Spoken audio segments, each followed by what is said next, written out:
Muy buenas tardes, bienvenidos a Punto y Coma. Gobiernos enmarcados por el populismo en América Latina son Cuba por Fidel Castro, Chile con Michelle Bachelet, por supuesto ya lo sabe, Argentina con Cristina Fernández de Kirchner, Ecuador, Rafael Correa, Nicaragua con Daniel Ortega, Guatemala con Manuel Valdizón y Dilma Rousseff. Pero para hablar de este tema, por supuesto, hoy nos van a acompañar en el estudio Paola Barquet, Yasmín Jalil y Alejandro Mota, consultor político. Vea nuestra información. Uno de los rasgos más importantes del populismo es su nacionalismo económico. Se trata de un Estado que busca el surgimiento y el fortalecimiento de las industrias y la expansión del mercado nacional. El populismo en Latinoamérica es la respuesta política y económica al modelo que había impulsado y tutelado la oligarquía. Los movimientos populistas fueron y son básicamente populismos de Estado que intentaron o que intentan por todos los medios reforzar el rol y la presencia estatal en diversos espacios. Sin embargo, diversos analistas señalan que cuando los movimientos populistas accedieron al poder, impulsando programas y políticas de redistribución económicas y reformas democráticas, lo hicieron bajo regímenes marcadamente antiliberales e incluso abiertamente autoritarios y dictatoriales como Venezuela o incluso Bolivia. Se teme que esa influencia del populismo sudamericano llegue a México en el 2018. Politólogos e investigadores sociales aún no logran resolver si es posible armonizar la prédica populista con los principios y valores de la democracia liberal. La pregunta ¿es posible alcanzar mayores niveles de justicia social, distribución del ingreso e inclusión de sectores mayoritarios en un clima de respeto pleno por las libertades fundamentales y las instituciones constitucionales? O dicho de otro modo, ¿es posible ser populista y al mismo tiempo respetar el orden constitucional democrático?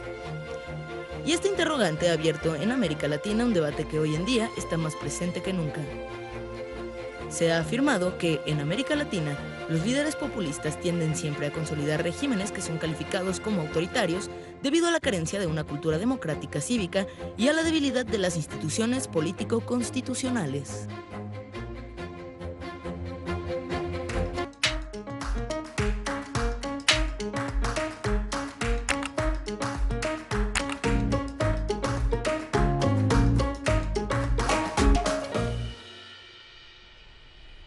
Nos acompaña en el estudio, ya se lo comentaba, Alejandro Mota. Él es consultor político, también profesor de comunicación política de la Universidad Panamericana.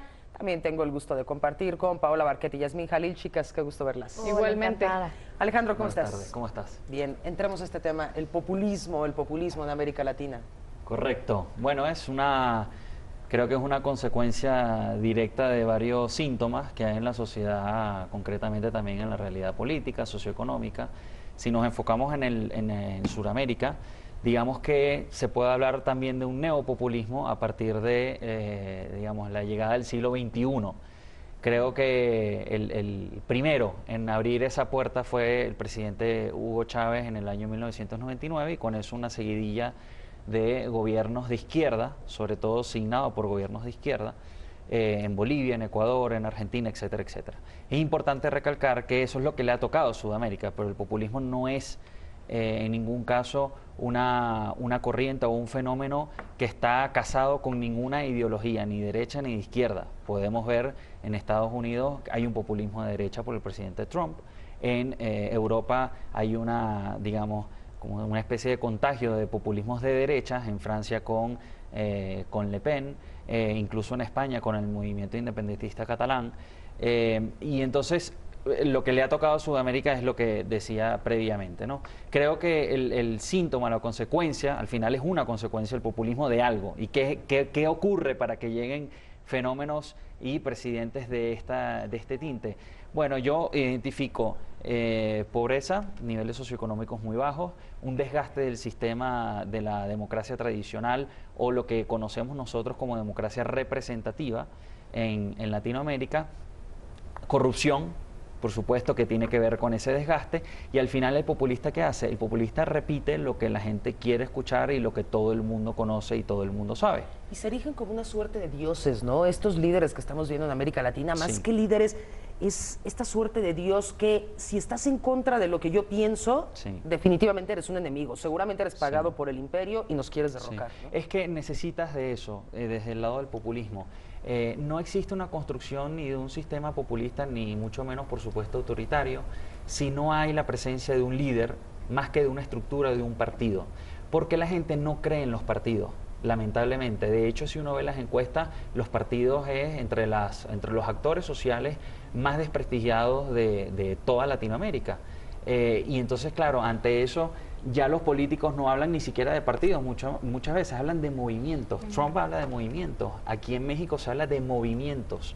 Inclusive partidos políticos que no son necesariamente populistas. Me viene a la cabeza Movimiento Ciudadano. Y cada vez son más los políticos que dicen yo no soy político, cosa que es una falsedad. Yo soy un outsider, ¿no? Yo vengo de afuera y vengo justamente a tratar de reparar y me meto porque hay que reparar esto.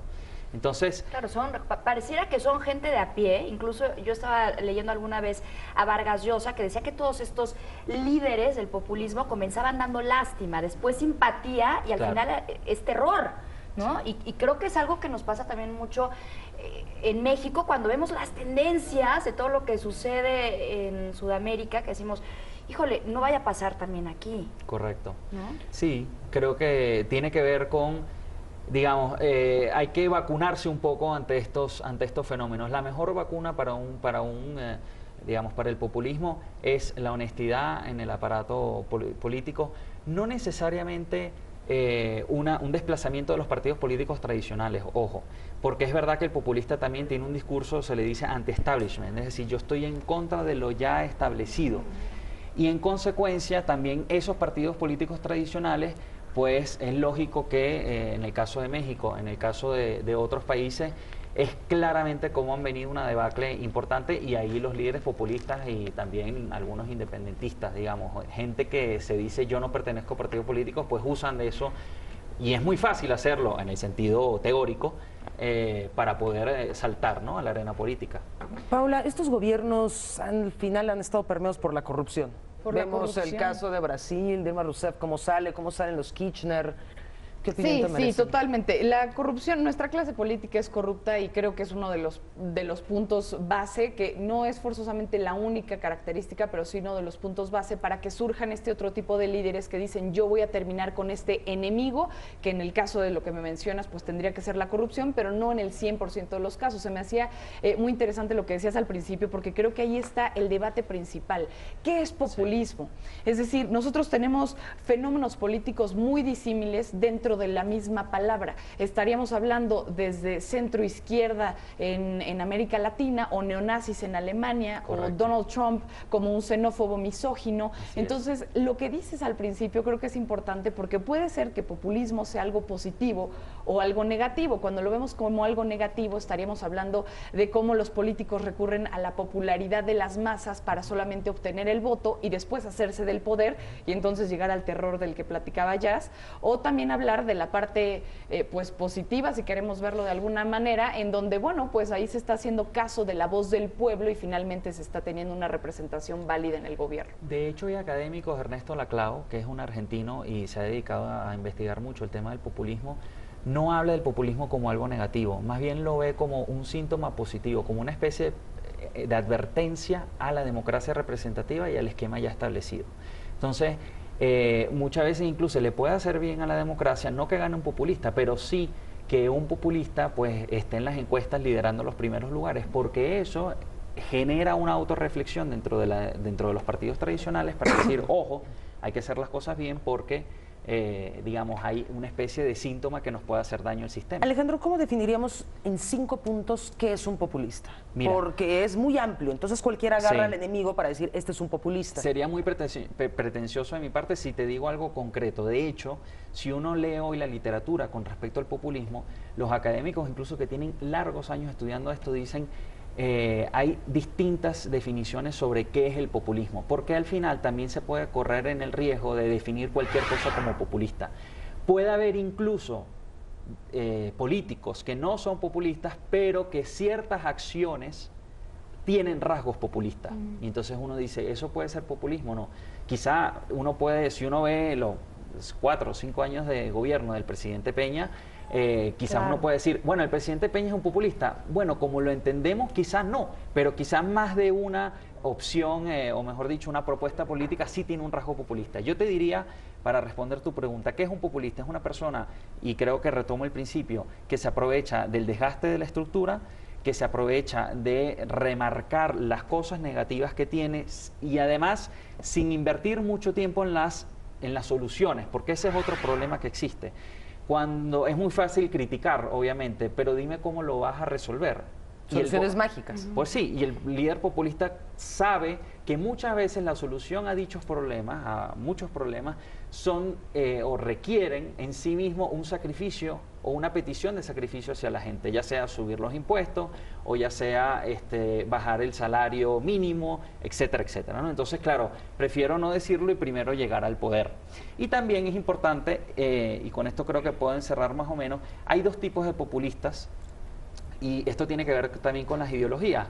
Los populismos que vemos en Europa, que son los populismos de extrema derecha, y también se cumple el patrón con Donald Trump, apelan al miedo, que no es el caso de los líderes populistas en Sudamérica. ¿A qué le tenemos miedo o a qué hay que tenerle miedo? A la inmigración ilegal, en el caso de los Estados Unidos, y en el caso de Europa lo mismo, a la inmigración ilegal, pero también, por ejemplo, al islamismo extremo.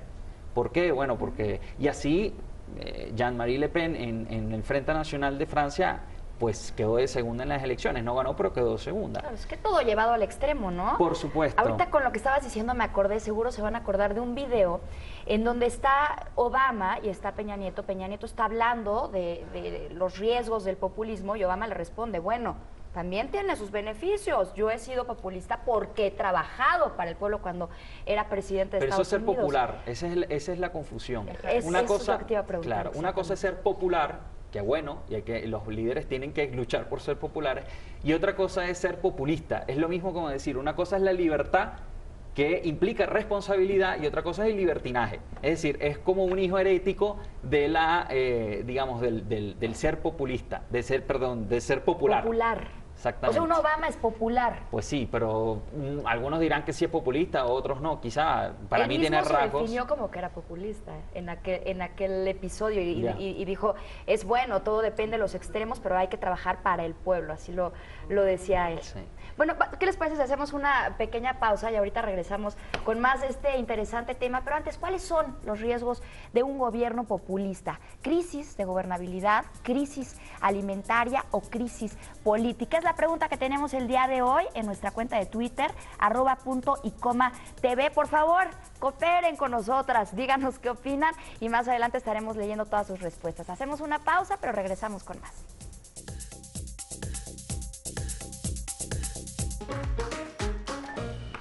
Pues estamos de regreso en Punto y Coma y hablábamos del populismo, qué es el populismo y qué podemos incluir dentro de ese concepto. Y ahí yo también me gustaría preguntarte, Alejandro, si la crisis de la representación política podría ser importante. Es decir, hoy los líderes políticos que tenemos no son creíbles. Entonces, en cuanto tenemos esta crisis en las alturas, pues hay que poner a un liderazgo alternativo que se diga no perteneciente a la clase política actual. Y eso pues quizás podría abrir la puerta para estos líderes que hoy llamamos populistas, que digan, es que yo soy del pueblo y yo nada tengo que ver con estos poderosos que nos han hecho tanto daño, ¿no? Correcto, no, sí, yo sí creo que hay evidentemente una correlación bastante directa. Y creo además que el problema de los políticos hoy, y aquí conecto después con el populismo, es que no le están hablando a la gente en el lenguaje de la gente. Es decir, cuando uno habla, por ejemplo, de reformas o cuando uno habla de mejoras económicas, a la gente hay que decirle con qué se come eso. Es decir, una reforma, ok, ¿cómo eso va a impactar en mi vida diaria, en mi bolsillo? ¿Llego o no llego a final de mes? Y eso tiene que ver con la crisis de falta de representatividad, porque eso separa al político de la gente. La gente entonces dice, claro, me está hablando en mandarín. Sí. Yo necesito que me hablen en mi idioma. Entonces es una crisis de comunicación que se convierte en una crisis política. Muchas veces es parte evidentemente de comunicación, pero evidentemente después porque los resultados de una política determinada pues no se refleja en la vida diaria de la gente.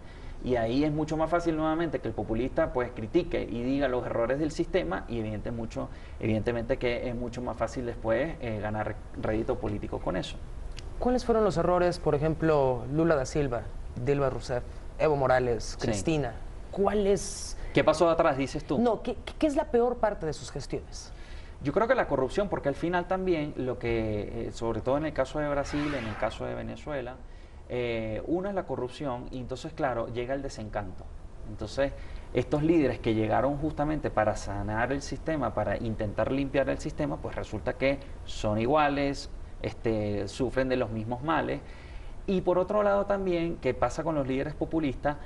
El líder populista suele ser bastante irresponsable. ¿Qué quiere decir?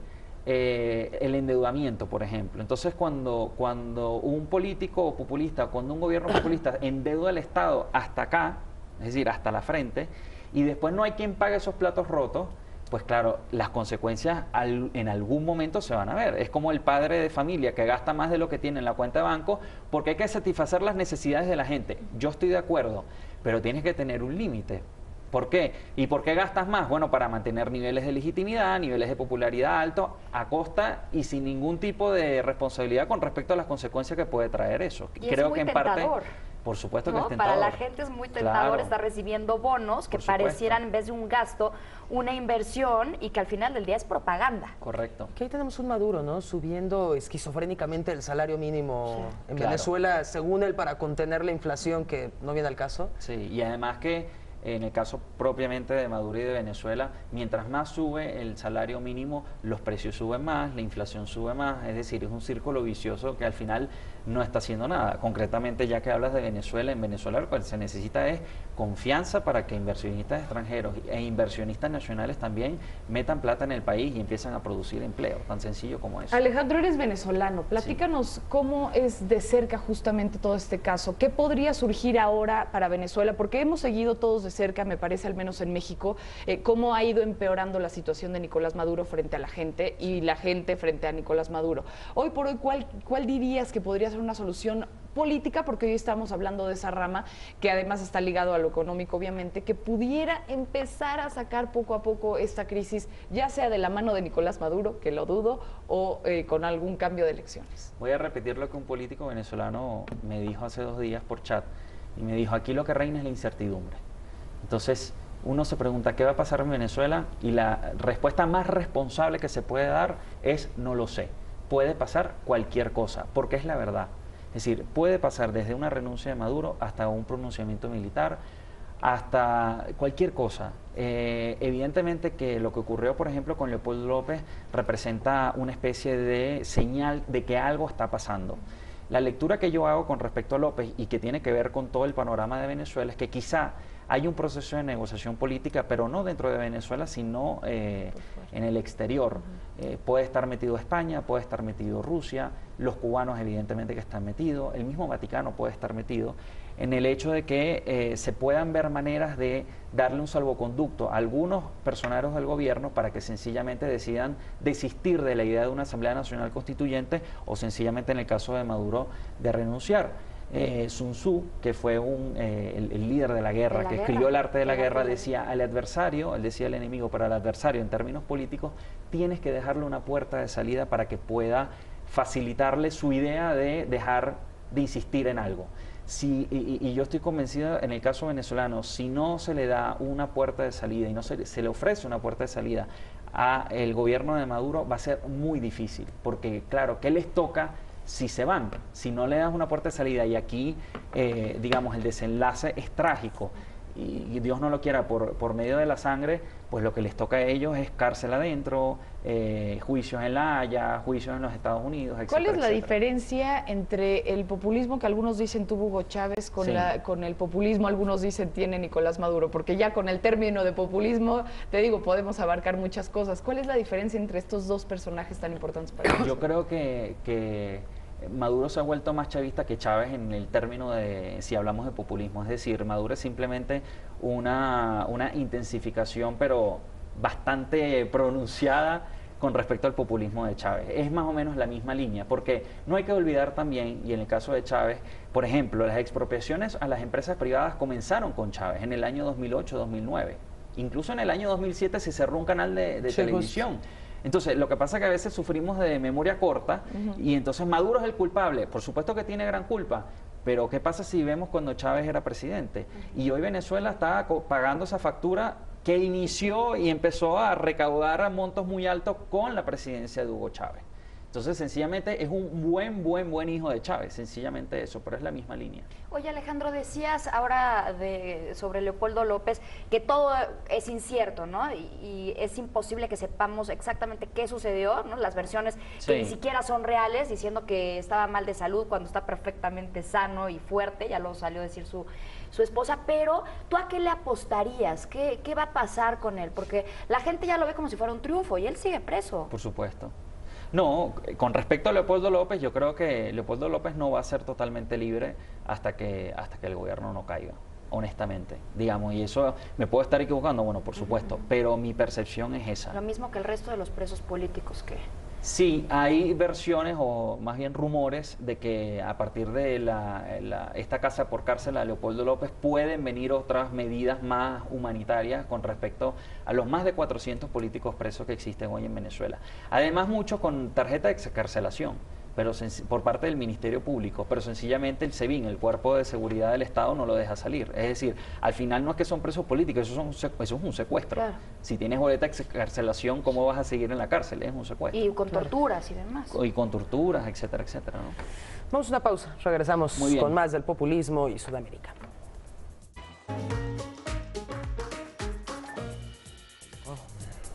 ¿Cuáles son los riesgos de un gobierno populista? ¿Crisis de gobernabilidad, crisis alimentaria o crisis política? Es nuestra pregunta del día aquí en @puntoycomatv. Participe con nosotros, por favor. Aquí estaremos leyendo sus comentarios. ¿Y cuál va ganando? Crisis de gobernabilidad, 100%. Es lo que usted opina. Muchas gracias por continuar con nosotros aquí en Punto y Coma. Y bueno, ya lo sabe, estamos hablando del populismo. ¿Es un riesgo? ¿Puede ser un beneficio? Y la respuesta la tienes tú, querido Alejandro, sobre todo sobre esta delgada línea, ¿no? Entre un político o un líder de izquierda que a veces no sabemos identificar si va a ser populista o si va a ser de izquierda. Sí. No, yo creo que es más un riesgo. Yo creo que no hace falta llegar al punto de que haya una amenaza populista para que los políticos tradicionales y los partidos tradicionales reaccionen. Es decir, no hace falta tanto. Yo creo que de entrada, justamente hablando de ese proceso me parece a mí, de vacuna que tiene que hacer el sistema, sea aquí en México o en cualquier país de Latinoamérica, es trabajar por mayor honestidad, es trabajar justamente para que los políticos estén más cercanos de la gente y los problemas de la gente. ¿Pero cómo lo identificamos? Bueno, yo creo que lo empiezas a identificar, me parece a mí, en el caso de Sudamérica, cuando hay un exceso de crítica al sistema. Y eso no quiere decir, ojo, no quiere decir que no está bien que se critique, pero cuando hay eso y se acompaña de falta de propuestas concretas, por ejemplo, también, ¿a qué te estás refiriendo? Y en el caso, y en otros casos en Latinoamérica también, se ha dado mucho el concepto, y también tiene que ver con el populismo, evidentemente, los populistas hablan del pueblo, y entonces uno dice, bueno, pero defíneme pueblo, ¿qué significa el pueblo? Y el pueblo al final es una especie de definición de cosa totalmente abstracta en la que cualquier cosa puede caber. Pero que los apoyan. Pero por supuesto. Y entonces uno dice, ok, entonces si yo estoy en contra de ti, tú líder populista, entonces yo no soy pueblo. Pagado por el imperio. O eres pagado por el imperio. Eso en el caso de los populismos de izquierda, por ejemplo.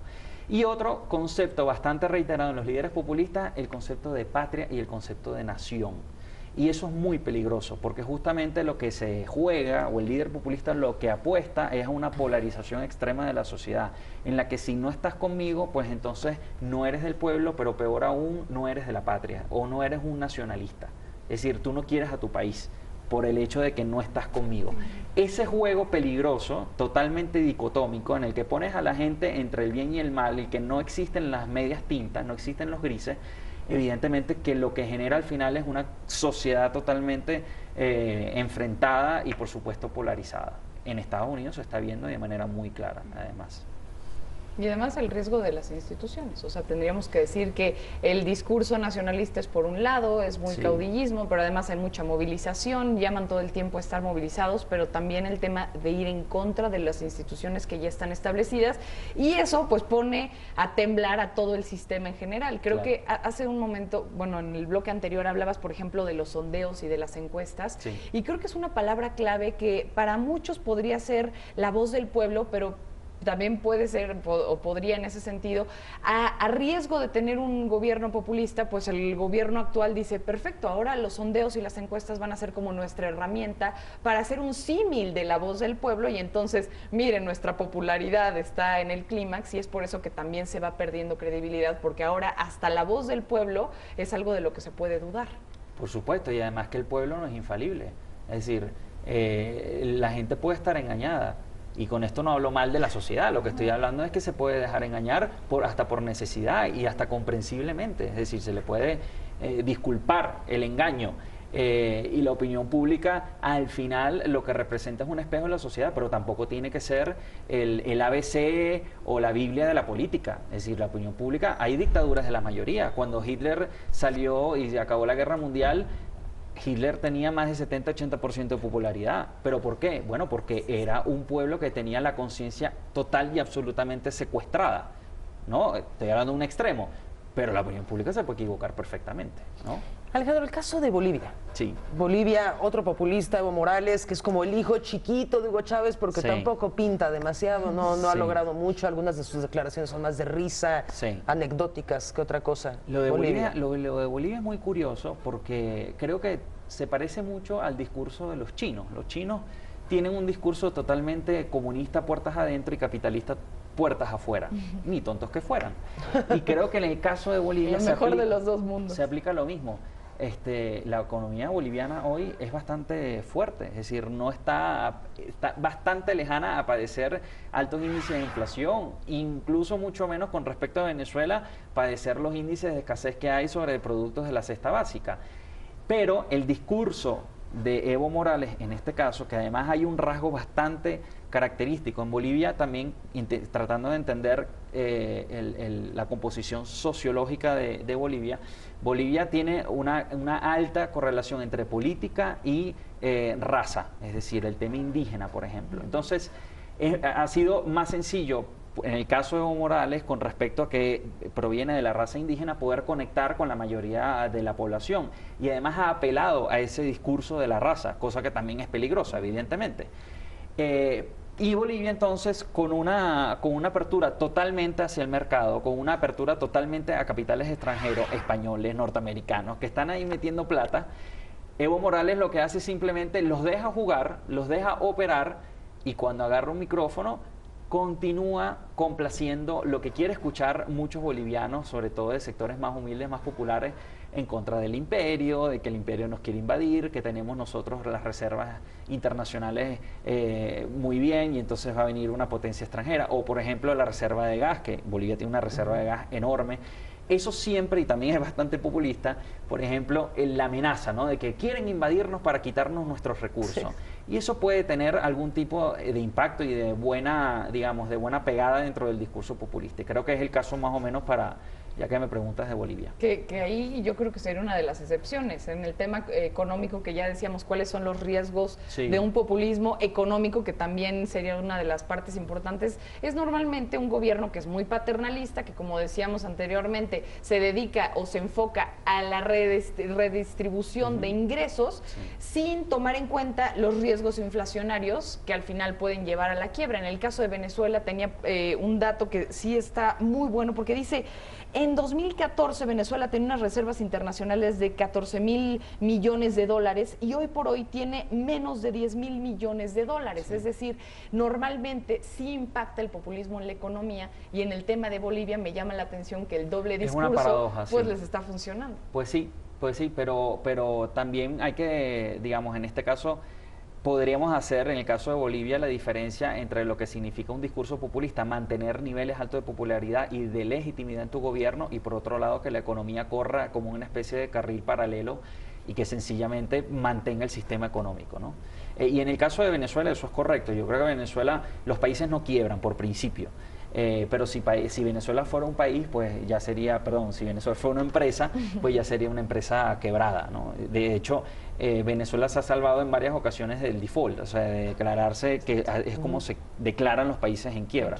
Y con una deuda externa y una deuda interna, pero totalmente brutal, ¿no? Y esa factura, ¿quién la va a pagar? La va a pagar el gobierno de cambio que muchos venezolanos están reclamando, ¿no? Ahora, justamente con lo que dices de Venezuela, hemos escuchado millones de veces a la gente en México decir, no, es que imagínate que ganara un gobierno de izquierda. Sí. Sería como Venezuela, sería el populismo total. Y hay gente que dice, no, porque estamos pegados a Estados Unidos, eso no pasaría. Pero también ocurrió en Venezuela, ¿no? Claro. Decían, eso no va a pasar en Venezuela y pasó. En Venezuela en el 98 se decía que Chávez no podía ganar porque Venezuela era el primer, digamos, el primer surtidor de petróleo de los Estados Unidos. Y que Estados Unidos, que eso es típico, los Estados Unidos no lo van a permitir. Al final los Estados Unidos podrán tener mucho poder, pero tampoco se van a meter en la cabeza de la gente para decirle no votes por este candidato o no votes por otro en un país que ni siquiera es el suyo. Entonces, ningún país en Latinoamérica con corrupción, con niveles socioeconómicos bajos, está vacunado ni está exento de fenómenos y líderes populistas. Como México. Ninguno. Claro, porque están hartos.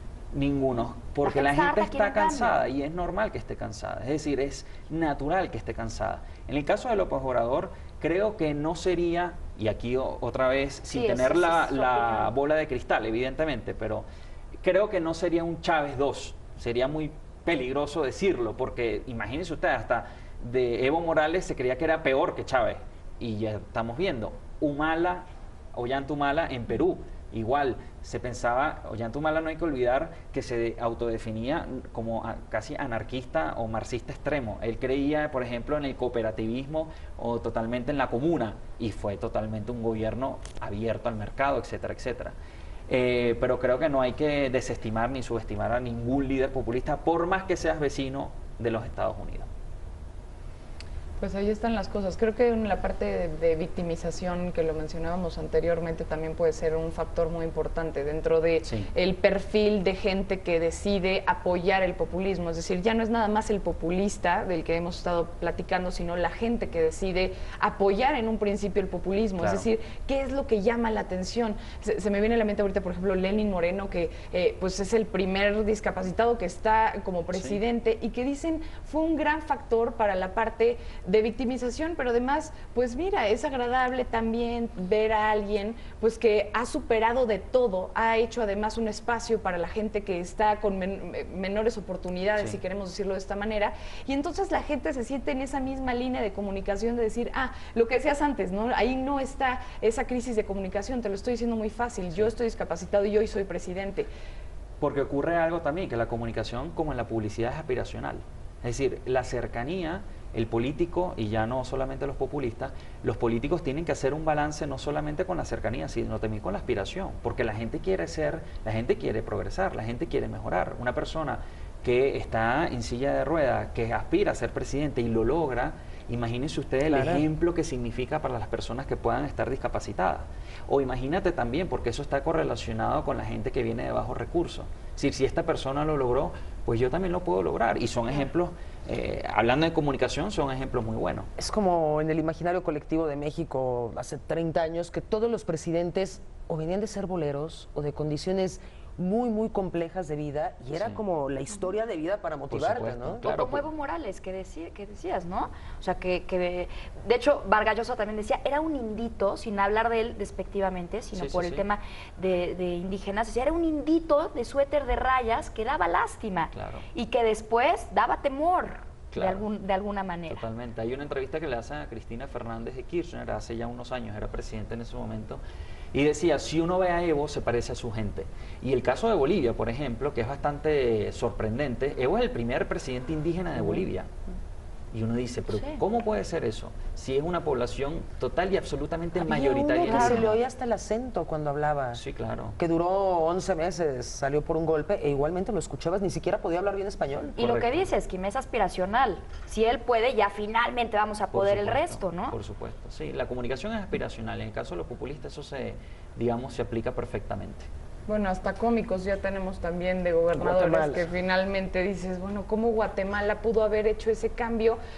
Y es, una vez más, es sumada la falta de credibilidad Sí. con la victimización, con la historia de vida, con el yo me parezco Sí. y además con la comunicación que es muy sencilla. Tuvimos una plática contigo la semana pasada en donde dibujábamos un poco el perfil, hablábamos desde Duarte hasta Donald Trump, hasta Nicolás Maduro. Y bueno, en el caso de Donald Trump y Nicolás Maduro, aunque son perfiles distintos, en ese sentido podrían parecerse en cuanto a que son pues personajes de gente porque lo hacen muy sencillo, es decir, en su discurso hablan con palabras fáciles de entender Sí, sí, sí. y que la mayoría de la gente, que es la que tiene también poder de voto, va a entender en un discurso muy sencillo. Y eso tal vez es también lo que los separa de los líderes comunes y corrientes. Más los bonos que te dan, ¿no? Más los bonos. Que Más también, los bonos. que también, o sea, Sí, además que en el caso, yo creo que si podemos comparar Trump con Maduro, ¿en qué se pueden parecer? Y que le hablan a una parte de la sociedad que según ellos ha estado olvidada, ha estado rezagada, que el sistema no los ha tomado en cuenta y que ahora yo que te represento a ti te voy a tomar en cuenta. Creo que en eso, aunque son de izquierda y de derecha, pues los polos a veces se tocan Sí. y en este caso está ocurriendo, ¿no? y lo comparaban con Mussolini, con Hitler, y Sí. aún así la gente fue y votó por él, y lo critican, y la gente, su gente lo odia, pero ahí está arriba ¿Pero del qué poder. tanto de estas comparaciones son también para llevar al pánico, para quitar ese voto? Eso sucede, por ejemplo, en supuesto. Y ojalá México. hubiera funcionado En ese México, pánico. cualquier político que no nos guste inmediatamente es un populista. Sí, sí, sí. ¿Por qué? Porque es la antipublicidad. Miren, hay un consultor político que ya murió, republicano, que se llamaba Lee Atwater, y él decía que la gente no vota por sus esperanzas, sino que vota por sus miedos. A mí me parece un poco reduccionista la afirmación, porque a veces no, pero cuando hay justamente desgaste del sistema tradicional, ¿qué queda o qué le queda al líder populista? Apelar a los miedos, porque no puedo apelar a algo esperanzador cuando la cosa está desastrosa, sino que apelo justamente a evitar mayor desgracia o a evitar algo que nos puede traer consecuencias negativas. Repito, en el caso de Europa, por ejemplo, la inmigración de los islámicos extremistas. ¿Cómo gana el Frente Nacional? ¿Cómo queda segundo el Frente Nacional? Porque genera miedo. ¿Y Trump qué hizo con la inmigración ilegal y también con el extremismo islámico? Igual, generan miedo en la gente. Y entonces, no es un tema de dar esperanza, aunque él habla del Make America Great Again, Sí, pero también. más allá de eso, con respecto al tema social, por ejemplo, pues lo que hacen es sembrar miedo. Sí, Bien. correcto. Con esto vamos, chicas, Alejandro, vamos Muy bien. a un pequeño corte y antes de eso les preguntamos cuáles son los riesgos de un gobierno populista, si es que usted piensa que los tiene. Crisis de gobernabilidad, crisis política o crisis alimentaria. Un corte, regresamos con más. Regreso ya en punto y coma y antes platicarles que Concentradora de Residuos Mexicana te invita a cuidar el medio ambiente. Ellos ya lo están haciendo bajo el denominativo reciclados integrales ambientales. Están creando conciencia con el ejemplo y además protegen los recursos naturales. Están cumpliendo además las normas vigentes con responsabilidad ambiental y social, brindando el mayor beneficio y además satisfacción a sus clientes y sobre todo a México. Es por eso que Concentradora de Residuos Mexicana quiere un cambio y nos invita a sumarnos por un México mejor.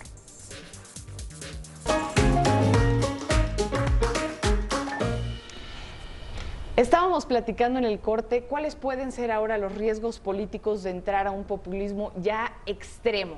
Y nos decías que pueden empezar algunas justificaciones sobre hacer algunas cosas que sean ilegales. Platícanos esto. Pues sí, es como legitimar lo ilegal o convertir algo que no tiene ni pies ni cabeza dentro de una democracia representativa y legalizarla. Entonces entramos en, vamos a cambiar la Constitución para la reelección indefinida.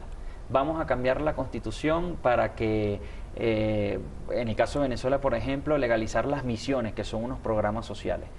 Entonces, claro, eso es tocar materias bastante sensibles, por ejemplo, el tema de la reelección definida. ¿Y cómo se escuda el populista ante eso? Si la mayoría de la gente quiere que yo siga, pues la voz del pueblo es la voz de Dios y aquí seguimos hasta que la gente decida. Y el pajarito me Exacto, habla también. la Y el base- pajarito me habla también. Entonces, evidentemente eso está totalmente fuera de orden. Aunque tenga 90% de popularidad, la democracia representativa habla de alternabilidad. Es decir, aquí no hay opción. ¿Y por qué habla de alternabilidad? Porque hasta Simón Bolívar decía, es decir, no estamos hablando que eso se descubrió hoy. Tenemos 200 años hablando de los libertadores de que la alternabilidad es necesaria para procurar y para cuidar el sistema democrático. Oye, ¿qué pasa con eso que dices justo? La voz de Dios o el famoso pajarito de Maduro. Sí. ¿Cómo logran que la gente se crea esas cosas? Es un chantaje, eso, porque son brillantes, ¿no? Sí, a veces son brillantes y a veces dan risa Desde también. afuera da risa, pero Desde la afuera da gente risa, los sí. apoya. Bueno, yo creo que también, digamos, y generalizar en este punto puede ser peligroso, pero ciertamente cuando hay falta de educación o índice bajo de educación en nuestras sociedades, pues es mucho más sencillo que la gente, y lo decía en el corte anterior, la gente por necesidad incluso pues termine comprando ese discurso. Al final es un engaño. Alejandro, estamos viendo la agonía de Venezuela. Sí. ¿Qué focos rojos ves a corto plazo? No en Venezuela, otros países. Pues con respecto al populismo. Sí. Bueno, yo creo que México, y repito, creo que México no está exento no estoy hablando, ojo, no estoy hablando solamente de López Obrador, porque puede haber cualquier cantidad, se llame López Obrador o como se llame. Estoy hablando de las condiciones del país. Por las condiciones del país creo que no está exento de ningún virus populista en estos momentos. Y con respecto a otros, digamos, a otros países del hemisferio, yo creo que tenemos un perfil bastante parecido. Y vuelvo al inicio, corrupción, pobreza, desgaste del sistema, y el desgaste del sistema está en todos lados. Que si uno lo pregunta, si uno hace encuestas en Latinoamérica, nadie cree en los partidos políticos. ¿Y por qué? ¿Y cuál es la consecuencia de que nadie cree en los partidos políticos? La personalización de la política. ¿Por quién votas tú? Por fulano de tal. No vota por el partido X. ¿Por qué? Bueno, porque todos son unos corruptos. Como Suiza sí lo hace. Suiza sí vota por el partido político y no necesariamente por el político. Sí, bueno, las democracias parlamentarias, por ejemplo, en España, hasta ahora, pues procuran mucho más el apoyo hacia los partidos políticos.